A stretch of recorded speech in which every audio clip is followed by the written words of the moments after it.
This is supposed to be, Mayor Rendell, you're sitting at the back. Have you survived all your... This is supposed to be a conversation. I wish this microphone weren't even here.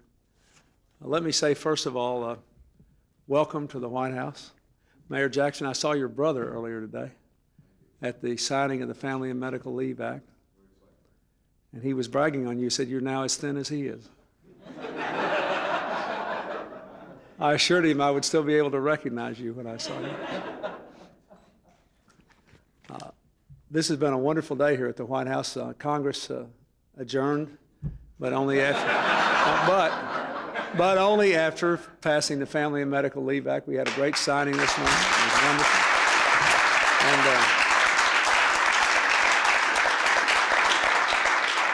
And it was a great bipartisan effort. About a third of the Republicans in the Senate voted for it.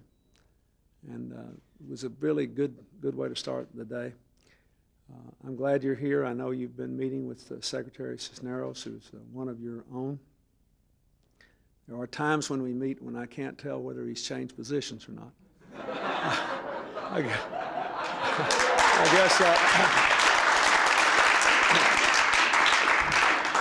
which I suppose from your point of view is a good thing. Most of you in this room I know well. I've spent a lot of time in your communities, and you have played a major role in my political education.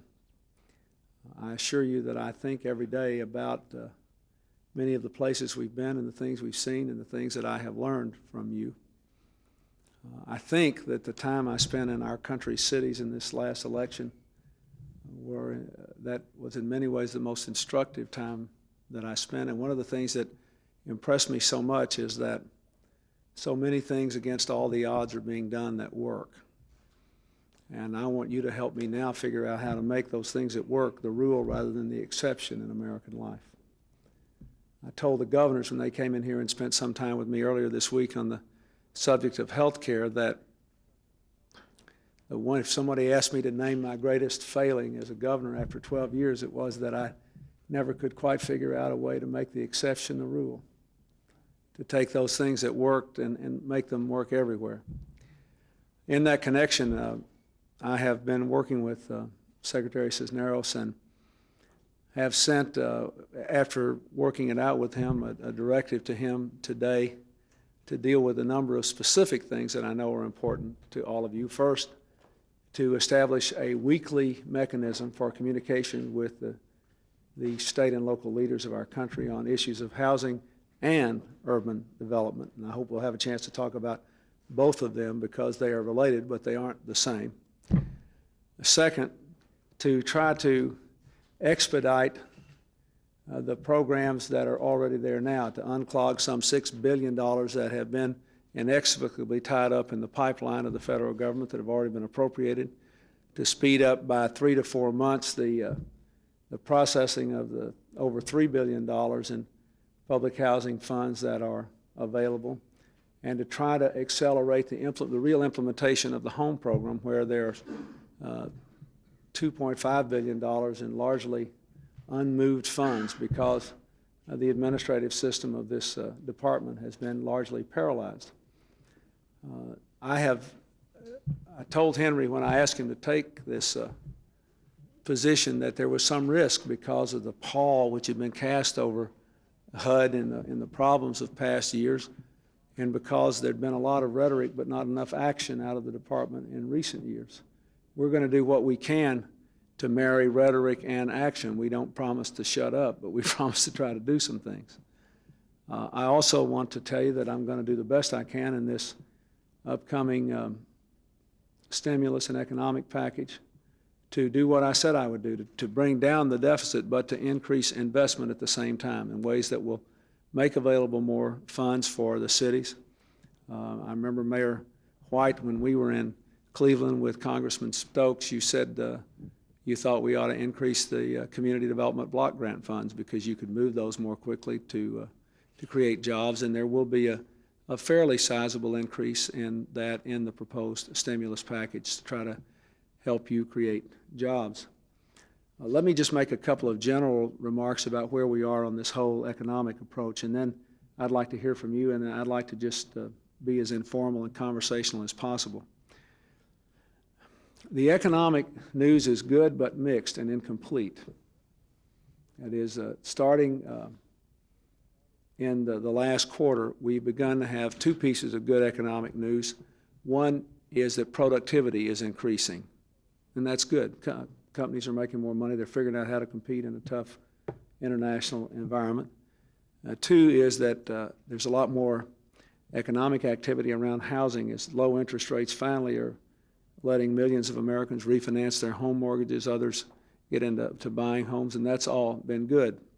Then since the election, there have been two good pieces of economic news that I think the election can fairly claim some credit for. One is that consumer confidence started going up in November and exploded in December, and it's going to be strong in January. The second is that the financial markets generally are upbeat about the direction that our administration has outlined, which means they take us seriously that we're going to try to do what many say is impossible, which is to increase investment and reduce the debt at the same time. So that's the good news. The bad news is that in this economy, the downsizing of big firms is continuing apace. It started in the 1980s, when every year of the 1980s, the Fortune 500 together reduced employment in the United States by about 400,000 people per year. Big, big reductions in employment. In most years, that was offset by job increases in small and medium-sized companies. Now that is not happening, even though this recovery is in place. So you have this strange thing where the economic indicators are going up in the last quarter like crazy, but the unemployment rate is higher than it was at the depth of the recession. And for 14 months, we've had a national unemployment rate over 7%. Why is that? I think there are several reasons, but let me just say there are plainly three. One is that small business cannot afford to hire new workers and make up the slack from big business cuts because of the exploding cost of health care. Two is that the small businesses that want to hire workers can't get credit because of the credit crunch, which is more heavily concentrated in some places than others, and particularly in California and southern Florida. Mayor Lanier still in Texas, but generally across the country. The third is that the defense cutbacks have accelerated the loss of high-wage manufacturing jobs without any offsetting industrial strategy or conversion strategy in America, which has been particularly devastating for Southern California, for Connecticut, and for one or two other places, but has been generally felt across the country. So the first thing I've got to try to figure out how to do is how to keep this economic recovery with all these big numbers going, but to actually help real people out of it. How are we going to generate some more jobs? One way is to put some more money into basic construction, which would affect you. We're going to try to accelerate the funding of ICE-T, which would help you. We're going to try to put some money into this stimulus package. It'll be modest because we don't want to be accused of ignoring the economic indicators, but it'll be substantial in several areas.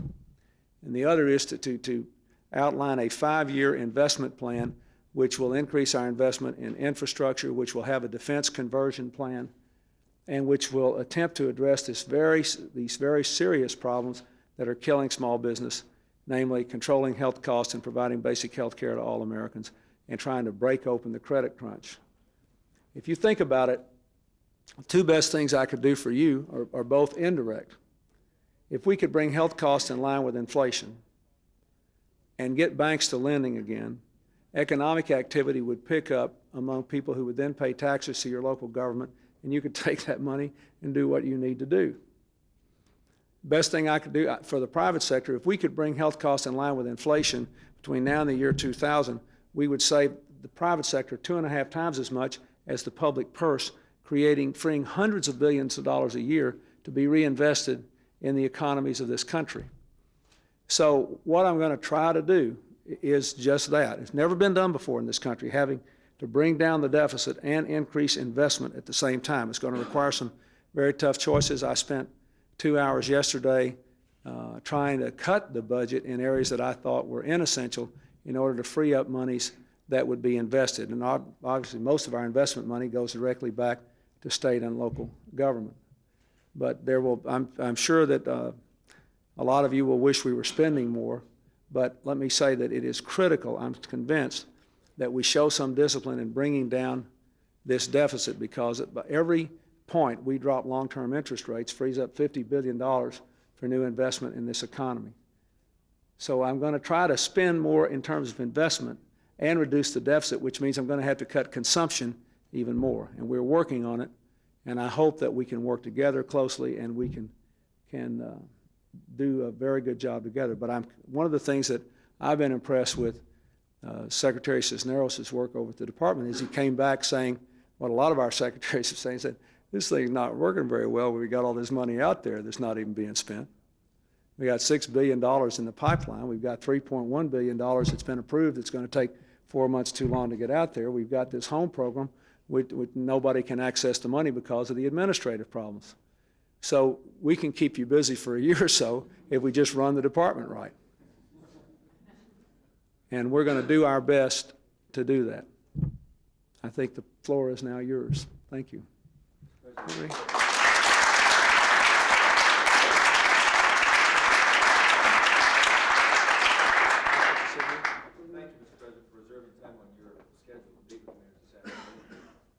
Persons who are going to make brief presentations. The heads, presidents of the two organizations, the U.S. Conference of Mayors, Mayor Fraser, and the National League of Cities, Mayor Althouse.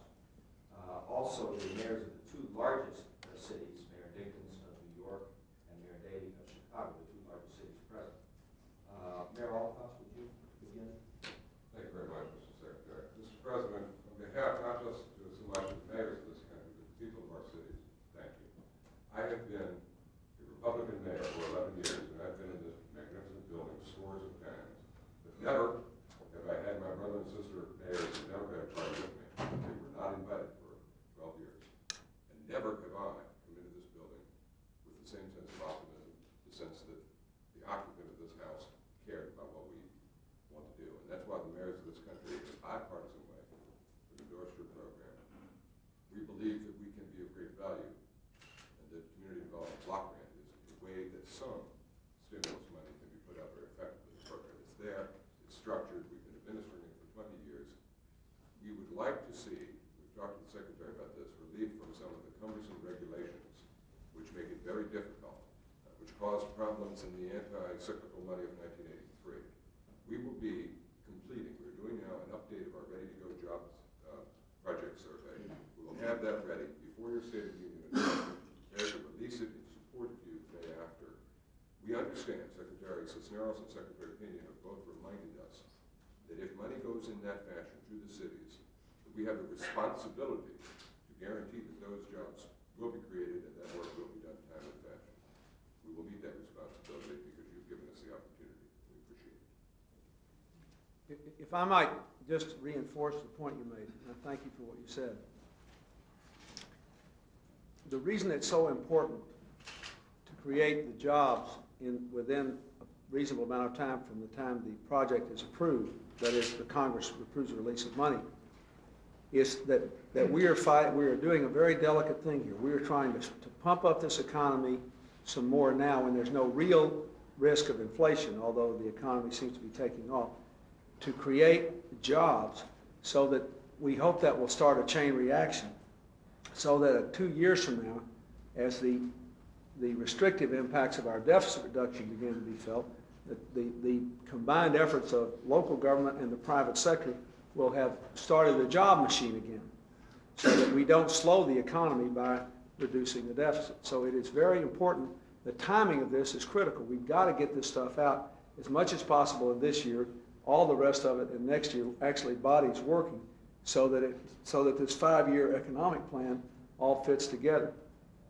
And let me say, I'll tell you what I told the governors about Medicaid. I'll say to the mayors, that if I heard one message once, I heard it 1,000 times.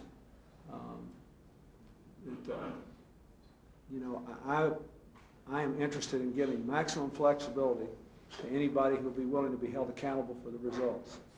I think we have micromanaged government long enough. I don't believe in it. I've been on the receiving end of this deal for 12 years.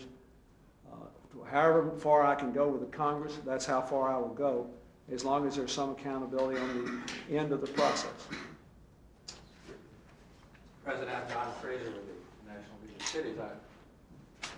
When we left Henry's office, the comment was, what a change in atmosphere. And I think we're over here today, like what you said in the campaign, and wanting to be of help. And after listening to you, I think what we're going to be now is cheerleaders to help carry the message back home, the efforts that you're planning to make. Just a couple of things. If there's going to be an expansion, which we hope there will be, of the summer youth employment, the earlier we know what that will be, the better we can plan, the more effective use we can make of that money.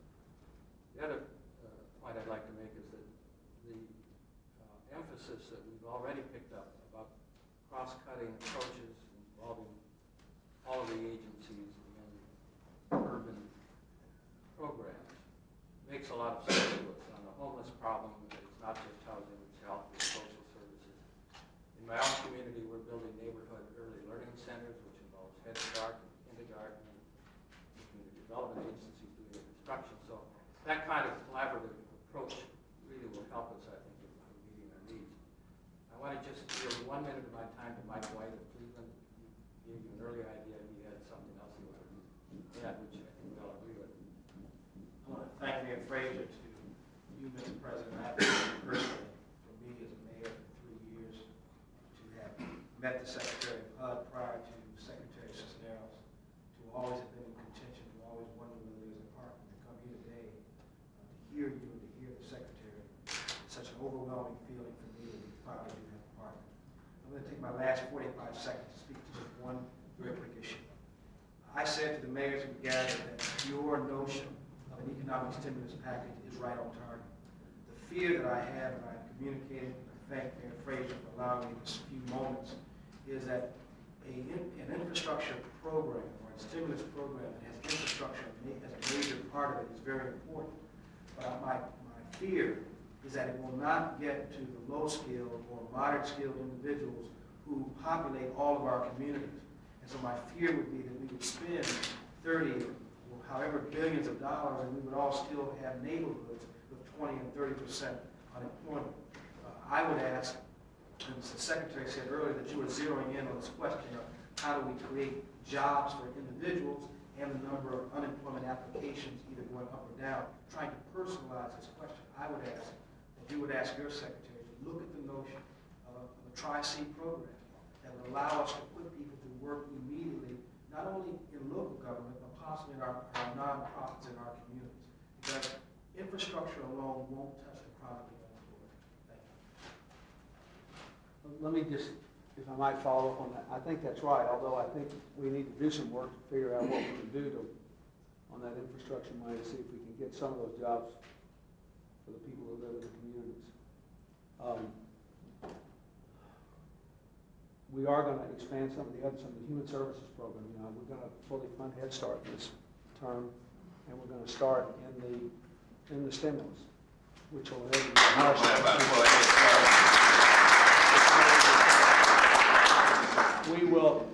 we will offer what I hope will be a really good summer program, and I will try to do it, Don, early enough so that one of the things that I'd like to get some guidance back when we come out with these numbers is how we could design this thing to leverage it, to get more private sector people to offer, you know, so that you could use it in some way to benefit you in your cities. I can tell you that I told our folks to really try to do something substantial on the summer jobs program, because I think that is maybe more than anything else, even though I know it may not be a big thing, but it's a way of sending a message to the young people in these cities that we heard them, and that we learned something out of what happened in Los Angeles, and we want them to have a chance to have a future, to be connected. So I really believe in it, and I hope we can get enough money in there to make a dent, a measurable dent in the cities of the country. And I hope you know about it enough in terms of not only the total dollar value, but what it might mean to you, so that you can leverage it, so you can get some of your own folks to kick in too. Because I think when the summer comes, the people who live in cities need to know that we've got the message of what happened in the last year, and I hope that that will help you go through. Mr. President, it's good to see you again. Your bride represented our country well in my city very recently. I'm very pleased to have her there. I want to echo everything that I've heard thus far. Certainly welcome the news about Head Start and all the other good things. We are as one with respect to community block grant. There's no doubt about it. I don't want to fail to mention John Conyers Local Partnership Act, not instead of, but as a complement to. And so I won't bore you with details now. The Secretary is familiar with it. He has met with Congressman Conyers. I want to make the point that I am so pleased that you have selected the kinds of people that you have. When I first communicated with the Secretary Cisneros to congratulate him, and the first words out of his mouth were things like, these are not his words, but essentially that he understood that housing wasn't bricks and mortar alone. And I don't know whether it's because he's a mayor or just his innate, inherent knowledge of circumstances, but it is so important that we deal with in all the related areas of healthcare and education and so forth. And speaking of education, as you know, the census did violence to some of us, so that it could be support for supplemental bills to fill the gaps we get hurt. We, of course, because we're a big city, we've got 982,000 students, 1,000 schools, 63,000 teachers. Our budget for education is $7.5 billion, and we're hurt. I know that I speak for many. They have similar problems in a sense. I think that it is good that from all that I've heard, that this secretary and others will be speaking to one another in these areas that are so related. I think that is essential. We recognize that we as executives can do that in our own cities. I can direct that this agency will meet with that agency, the other agency, in fashions that wouldn't otherwise happen. And it's good to see that that's occurring in this government. Mr. President, I won't take much more of your time except to mention, you mentioned iced tea. You might be interested to know that New York State got about $2 billion. New York City got $30 million. We mayors recognize that when things go to states directly, we don't always do as well as we might otherwise do. Monies that go directly to the cities interest us most.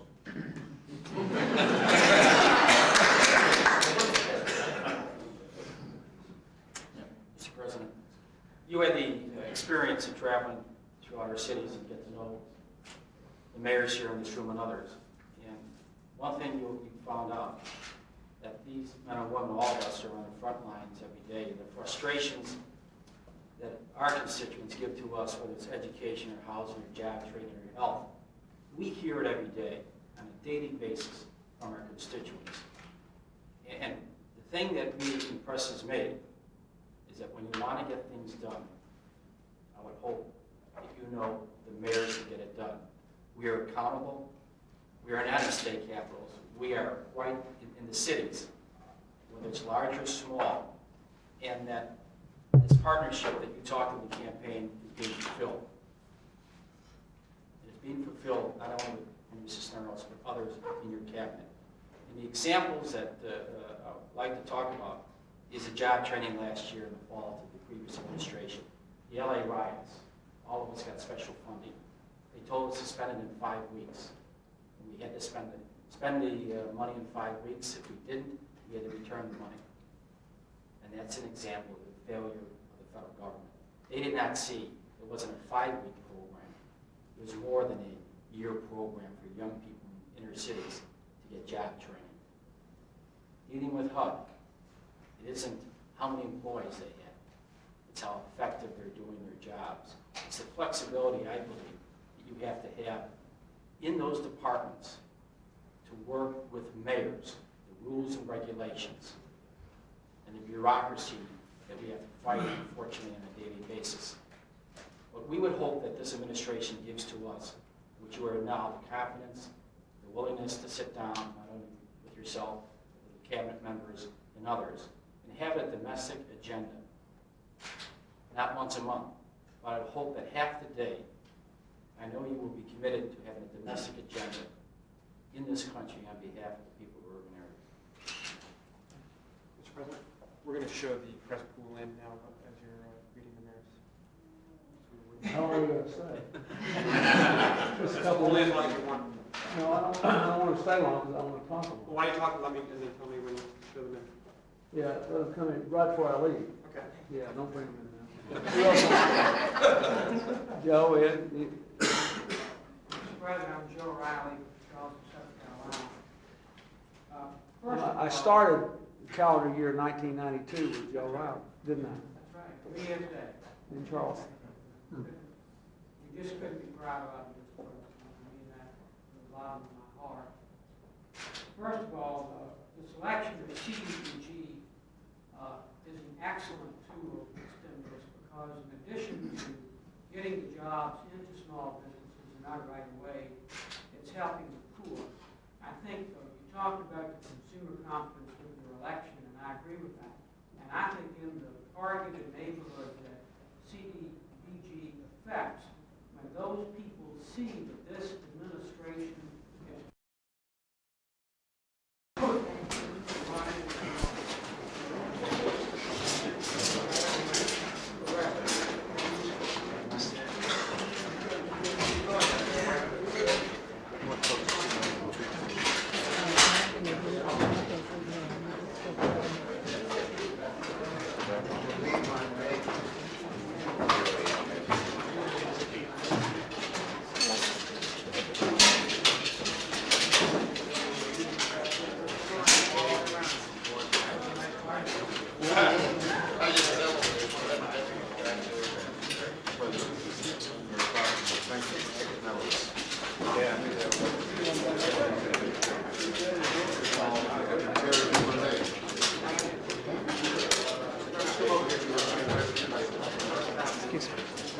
President, the lawyers say that you're going to kill the super collider of the space station. Is that true? What did you say? The lawyers are saying that your budget is going to kill the super collider of the space station. Is that true?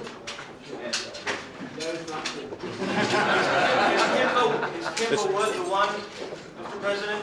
Judge Wood? I've not made a decision on it. What is the situation? What is the situation with the collider, Mr. President? Just give us a little room, people have to go out and make things on the people.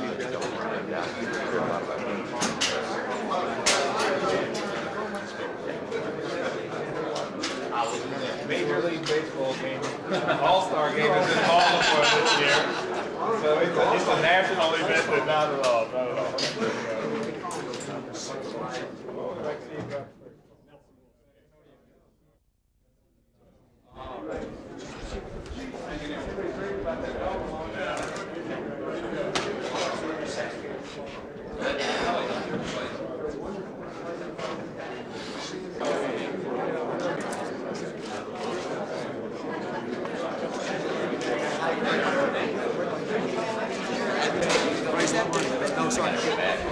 Somebody wanted to